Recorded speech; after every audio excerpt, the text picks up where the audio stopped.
name the best manager you ever had in your whole life or Hmm. best coach. They immediately know who it is. What was it about them that made Yeah. them the best? They're like, it comes down to this. They had to think about it. They cared about me. They Yep. trusted me. Yep.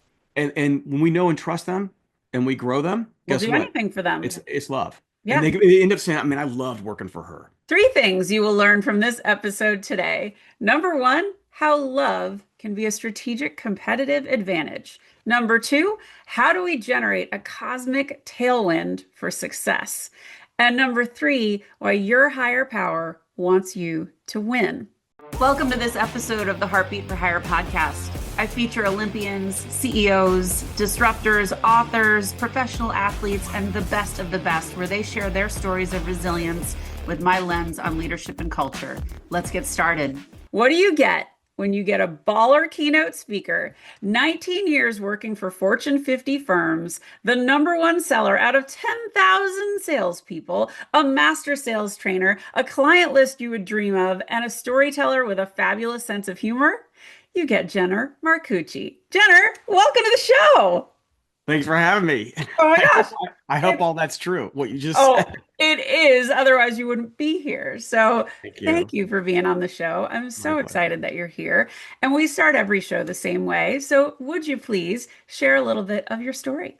Sure. So I have been out of school doing the same sort of thing for 34 years now. I do leadership development, sales skill training, keynote speaking at mostly Fortune 100 companies. I grew up in the pharma med device space. So um, I have a lot of those clients because that's a unique language. But I also work with lots of private small companies, public companies. Some brands you might know would be Louis Vuitton, Coca-Cola, company, General Dynamics, companies like that. But I grew up at Pfizer, and where I learned kind of do what I do is we grew from 2 billion to 55 billion during that time. And that I was there 16 years, mostly in sales, and then about half of it in leadership development. So as we grew, it was really hard to scale excellence across eventually 15,000 people in the field, Right. right? And so we benchmarked against the best companies in the world, and we had my training budget was essentially unlimited. I could do anything to develop our first frontline leaders. Mm, So that's where I cut my teeth in this, and I found I liked myself a lot more in training than I did in sales. yeah. I was happier, and I'm more of a nurturer than a hunter, even though I'm happy to hunt and I know how to do it. I know how Yeah. to train it. Yeah. I like nurturing and helping and developing others more. So that's kind of how I ended up where I am. That's a great place to start. So, the word nurture and the word love, you and I talk about this a lot. And I think when people are thinking about business and big business and Fortune 50 companies, love is not at the top of the list of things they're thinking about. So, Yeah. why is love even something that people should be thinking about, talking about, leveraging? Talk about that. Yeah, so it is a really strange, on its face value, it's one of the most misunderstood words we have. And the reason is in English, we only have one word for love. So I love my dishwasher. I would love to have a 911 Turbo. I love my dog. I love my family. It doesn't mean anything, really. It's become, and of course, from the beginning of time, we've been trying to figure out what is love. Probably the best definition I've seen that applies in what we're talking today is from a book called The Road Less Traveled by M. Scott Peck. And there's three books I read every year since graduation. This is one of them because it is perennially the best way to help me understand how I should try to live my life. And that he calls love being committed to the growth of another individual. Yeah. It's not an emotion, it's a choice. And it's a hard choice because I have to smash my ego to do that a little bit sometimes. And I have to go in the attitude of serving and helping, not getting or wanting. What I want is to find out if you have a need I might be able to help you with. And it doesn't always involve business. Most of the business problems are fairly commoditized. People problems are pretty common across all industries that I've seen and across multiple countries I've seen. Most of them are rooted in poor communication, selfishness.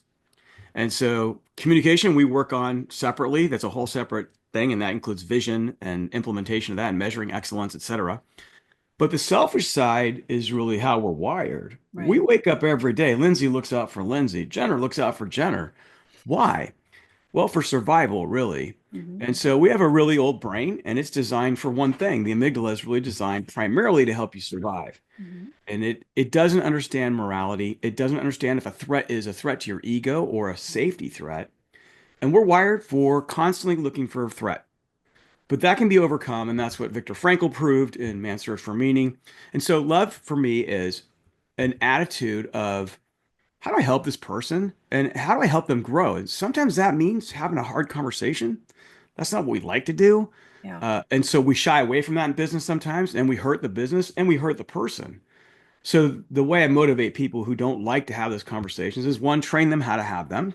Mm. And number two, say, if you don't have it, what you're really saying is you don't love them. Yeah, and so let's talk about that for a second because people get really uncomfortable with the word, you know, you don't love them. And I've certainly heard there was a leader, I think it was the leader of Stripe before Stripe had changed. No, it doesn't matter. Some company, and he was closing every all hands call with I love you guys. Now, that is alarming to some people. It makes them a little uncomfortable. Yeah. And I think they're missing the spirit of it. I think the spirit is really, I care about you. You're my people. And I Yeah. want to make sure that you're good. And Sir Richard Branson leverages this a lot. He takes care of his people first, always. And that's why his companies are so successful. I agree. But why is this such a hard concept for leaders to get? What is the big reason they hesitate? Well, it's interesting. My experience has been it's not that hard for them. Yeah. Once you explain it in the terms of I'm committed to your growth, that changes the whole dynamic. Now, say love is just too icky of a word for whatever reason, Hmm. use care or use I'm committed to growing you guys Yeah. and growing the business.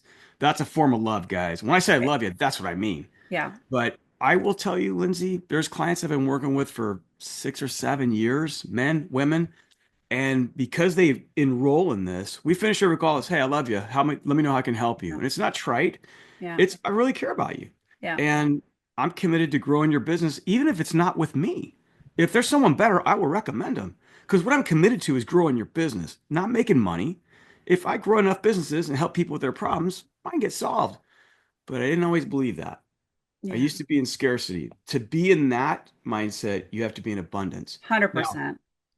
I will say I have a bad data set because the people who want my services are already inclined to believe this way, Sure. Sure. Sure. Sure. right? Well, just like the So, people listening to this show are already probably bought in on this concept. oh, it's common sense to them. Yeah. It's common sense. In fact, it's not new, it's very old.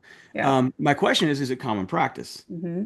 And if I don't do it consciously, I don't do it. I'm that not naturally set to serve and help. I'm set to look out for mine. Yeah. And it's like shaving every day. I got to do it. We reboot every day. Our Yeah. operating system is like, go get it for yourself. Yeah. Hold on. That's ancient thinking. It is, and there's a word that we outliers throw around, and it's a Sanskrit word, and it's called mudita, mudita, and it's having immense pride and immense joy for other people's success. And I love that word, and I think that's pretty much what you're talking about. And it's, lifting others up. And guys, you've heard the show, 150 plus episodes of the show. And you know that when you're good to other people, it looks good on you. When you're praising other people, it looks good on you. So do more of that. It's good for you. It's funny you say Sanskrit because one of the dilemmas with the word love is we only have one word. Right. However, the Greeks have eight. Mm. Sanskrit has 99 words, 98 words Woo! for love because there's variations. Eskimos have Sure. 12 words for snow. There's different kinds of snow for them. Hmm. So it's semantics, but they certainly get the point. And this is how I get the question: like, name the best manager you ever had in your whole life, or Hmm. best coach. They immediately know who it is. What was it about them that made them the best? They're like, it comes down to this. They had to think about it. They cared about me. They Yep. trusted me. Yep. And when we know and trust them, and we grow them, We'll guess do what? anything for them. It's love. And Yeah. they end up saying, I mean, I loved working for her. I love that. Well, and Now we're back to it. I love that we're talking about this concept and you've got a Fortune 50 track record. And, me, I'm coming from IBM for decades where, you don't expect that people are going to be leading this way. But the ones who did, I'm still close to this day. Me too. And, when I ask a room of people who here has had a bad leader, 100% raise 100%. their hands. Yeah. And who here has had a great leader? It's a lot less. But just Well, like you said, they can name them. who here's been the bad leader? I have. Mm, I was the bad leader. And Yeah. that's really how I got into this, is I realized Yes. that I got to do better. Yeah. And I like to say, I was diagnosed as a, I don't want to say the word asshole, but really for lack of a better word, I was diagnosed as that at the age of 35, 36 by my family and by multiple others. And I realized I got to do it a different way. And even then, I wasn't ready for that diagnosis. Hmm. But multiple people confirmed it. And I was having financial success, but I wasn't happy. So who cares? Hmm. Who cares if you're number one in the country and no one likes you, Yeah. like It's yourself? hollow. It's hollow. It's yeah, it's horrible. And I've been there, and so it took a lot to get out of that hole that I've been in. And most of this is family of origin issues, and it goes back. All of us have one. Sure. So I love what you're saying, mudita. It's interesting because there's a German word Mm. for people who rejoice in others' trials and challenges and Oh. public humiliations. Oh. That's the opposite of what we That is want. the opposite. Yeah, right.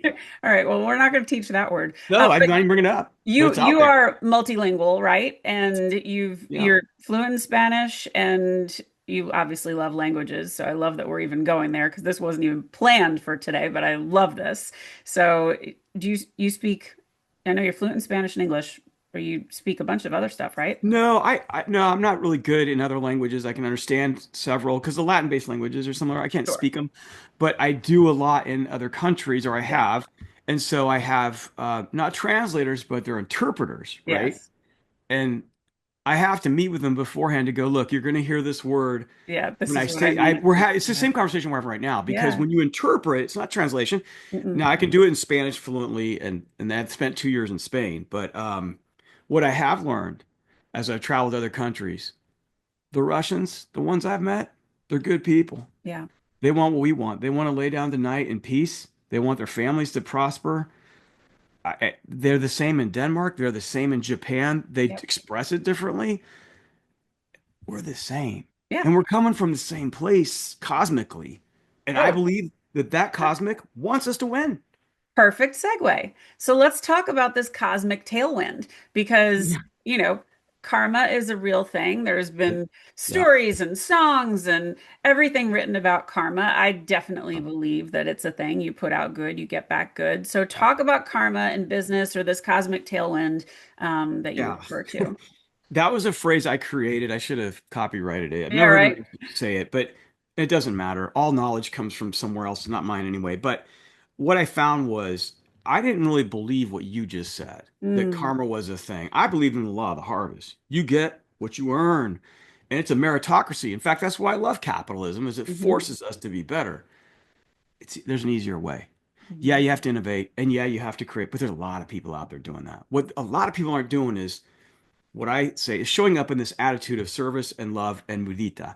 And what I found, it was not a brother who's lived in abundance his whole life, the highest paid ER doctor in the United States, never been sued in 25 years, Wow. and works in a indigent care hospital. He's Mm, like, you're going about the wrong way, dude. You're trying to go get. Don't go get, go give. I'm yeah. like, that makes no sense to me. And I wasn't raised that way in business, but you know, MLK said, you're either gonna get on your knees or be forced. I was forced twice before I'd finally listen to the universe and go, okay, what do you want me to do? And what I learned in that it was that the more I help others and give it away, it comes back to me. Now, that was my motivation at first was I want to get back more, so I'm going To to give give. more. Yeah. Give to get. Yeah. Not the best motivation. Mm-mm. Don't let the left hand know what the right hand. Just give. If she's selling Yeah. Girl Scout cookies and I hate them, I'm going to buy them. Yeah. And I'm gonna help her make her pitch better for the next door. I do that with every salesperson. An interesting story. A guy came by selling roofs, and it's Florida, right? So it's one of the biggest fraud businesses. And his pitch was horrible. And I go, look, dude, I train salespeople. Do you want me to help you with this? He's like, yeah. So he comes in the house, and I spend 45 minutes with him. Fast forward a year later, his company put a roof on my house for free. Mm. It was $170,000 Wow. because I wasn't planning on that. I just wanted to help the guy. Yeah. I can't I make this stuff mean, up. no, that it's so true. And I think, I've certainly been exposed to the people. I mean, even as a kid, I remember, Mom, can I buy Danielle the $25 present? Nope, Aw. she only bought you a $20 present, so no. And I just remember going, oh, that's not the way it's supposed to be. And if you give with the expectation of I'm going to get something in return, it's not the right angle. You Right. you need to stop. You just need to give because it feels good to give. And that's a very hard concept for people. Well, I would say yes, and what you really got to do is love the unlovely. Yeah, No one's not. I don't believe there's very few people that are unlovable. right. Um, but can I? And it begins with me. Like, can I accept me? Like, go back to what you said a minute ago about karma. So the Buddhists believe everything has a vibration level, and the Yes, higher the vibration, the more love is involved. Now we can photograph it. Rocks emit a vibration. And in yeah, fact, that's how old we know they are by the vibration. Anyway, long story. But the point is, this is nature. It's not something we created. We're created, something created us. And I believe that something wants us to help each other. And the more I help the others around me, the more they help me. That's generating a cosmic tailwind. And a lot of times it means just listening and helping people know I see you, I hear you, and you know what? I think you're good enough. yeah. I think you're a better mom than you think you are. In fact, I think you're a better person than you think you are. Mm, And I don't get too many people that have said, I hear that a lot. yeah. Everybody I've met is undervalidated on some level, I Well, believe. and everybody thinks they have room for improvement unless they're completely, an I've met a ignorant. few of those, and Yeah. I've been that guy. I didn't need any But improvement. you're Look at my informed, numbers. which is my favorite Well, kind of guest. I mean, I love when we can talk to people who have chosen to evolve and chosen to um, change. I think that's a it's such a smart way to identify that it's not working and I've got to try something else. And when you made those first steps, I mean, how did you know you were on the right track? well, I didn't at first, and in fact, this is one of the things I've learned, at least in my experience. When we do something that's not good, we don't always see the consequences of that right away. Hmm. And when we do something good, we don't see that either. Mm-mm. Uh, and we have a society, myself included, that wants instant gratification. So, 100%. and if you have some sort of addiction, you're even more that way, right? Yeah. It's like we want to soothe ourselves because of trauma, whatever. So it took a while of just practice, but the truth is, I was so desperate when I got to that place, and that I lost my brother died in his sleep with three kids. He was 33. Then my mom died. Then I lost my job, and then I started two businesses that failed, lost all of our savings. So basically, I'm destitute, starting over at like 40, and have lost everything. What I thought, and I just was desperate, and I was just like, okay, what do you want me to do? I've tried it my way. It's not working. And this is what came to me was Yeah. basically I need you to take love into the workplace, and I need to have people to believe again in something higher that will help them. It doesn't matter to me what the name is. It can be pagans believe the trees. Okay, the Sure. trees love you and they want you to win. That's the basic what I believe. They want us to win. And so we do that by generating tailwinds everywhere we go. Everyone gets uplifted. And now with ChatGPT, it's even quicker. I can get a note to a hotel manager in 10 seconds Yeah. telling that Carlos, when if you work with me or walk with me or travel with me, we're Yeah. gonna stop. And anybody who does something good, someone's gonna hear about it. That is Yep. my I'm the job. same way. I'm the I same way. I you love know, that. I travel. I do 210 flights a year, right? And I travel with always around $100 in Starbucks gift cards, Yeah. $10 each. And if flight attendant's nice, I go, hey, you always give me or offer me good drinks. Here's one for you. I love that. And I've never seen it's $10. But And it's the act. And it's right, that not many people are living that way. And I always ask, can you give me your manager's email or can you give me their name and their contact info? Because when they do something great, I want them to know about it. And yeah, and it's free. it's just it feels good to do. I mean, I've put people on LinkedIn that have done exceptional jobs who, we had one customer service exchange and it was so good. I wanted their leaders to know about it. And I think that's Yeah. such an important way to live. So these companies that are hiring you to keynote, they're down for this topic, right? Oh yeah, they're actually. And again, I be careful how I put this because in one company I go to, it's a Fortune, it's a $50 billion company, and I'll show you how the universe works. So, because it's pharma, all the slides, all the messages have to be pre-approved by legal, and so because there's lots of liability, even though it's a non-medical speech. So I go to LA for this meeting. It's a national sales meeting. and there's supposed to be, I think, 1,000 people. Well, there were 700 people because literally the week before my keynote, they laid off 300 people. Ouch. And I realized that the needs of that audience were totally different than what I prepared. Yeah. What to do? I can't change the slides. And so I got there and I was like meditating and I'm like, these guys don't need what I prepared. They need more. So for me, I just asked the universe, what do they need? Please Mm, give me the words to say, even though I can't change the slides.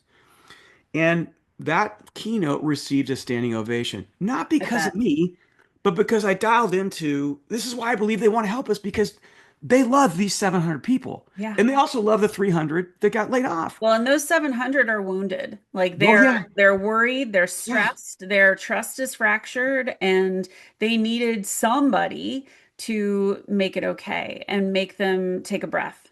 And that's sounds like that's exactly what you did. Well, and so back to answer your question, I said, who was the keynote last year? And they said Venus Williams. I'm like, who was it before that? And they go, A-Rod. I'm like, "Well, I didn't do anything in my life. I don't. I'm not. I don't have an athletic bone." And they go, "No, we didn't. They were great speakers, but what we needed was this. Yeah. This is exactly what we needed. How did you know?" And I go, I didn't. I asked." So I'm very open about I it. I'm love like, that. and so now I have 20 different contracts going with that company. Mhm. So, and that was my first time they've hired me based on referral. I haven't made an outbound call for marketing in 16 years, which is why So good.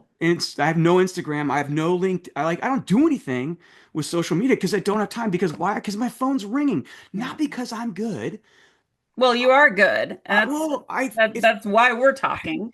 I don't And know. no, you are. I mean, that's why you keep getting hired. But I love that this is the message that is being requested because in this really rough landscape that we're in right now with this, tumultuous political time, there's the volume is turned up on hatred and anti-Semitism and racism at an Yeah. all-time high.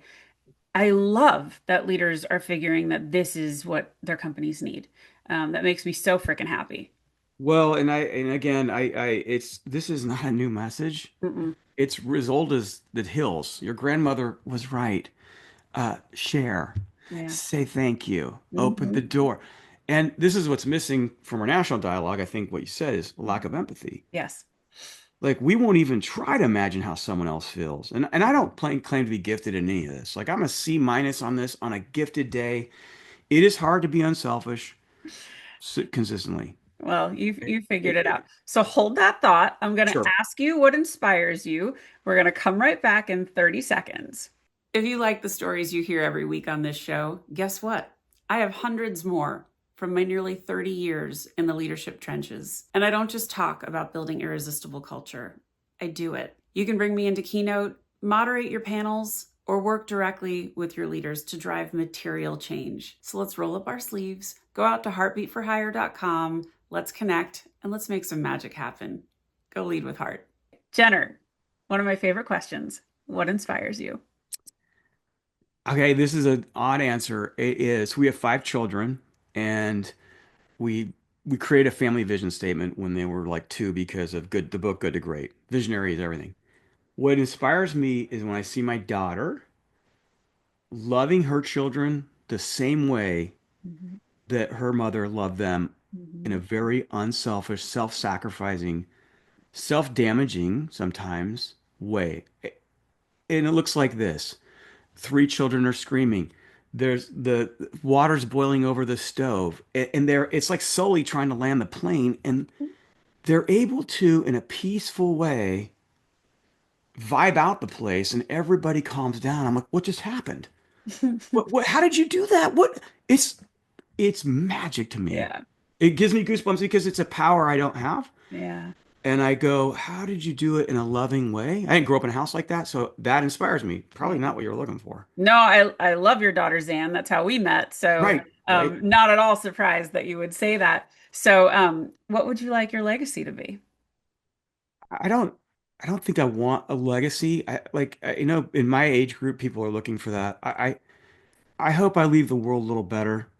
I don't want people to remember me or say this guy was a great speaker or anything. What I want them to do is be more loving Mm, in their homes, starting there. It's where we find our greatest happiness and sorrows is in that unit, whether it's a home of one, mhm. gay, straight, 10, I don't care.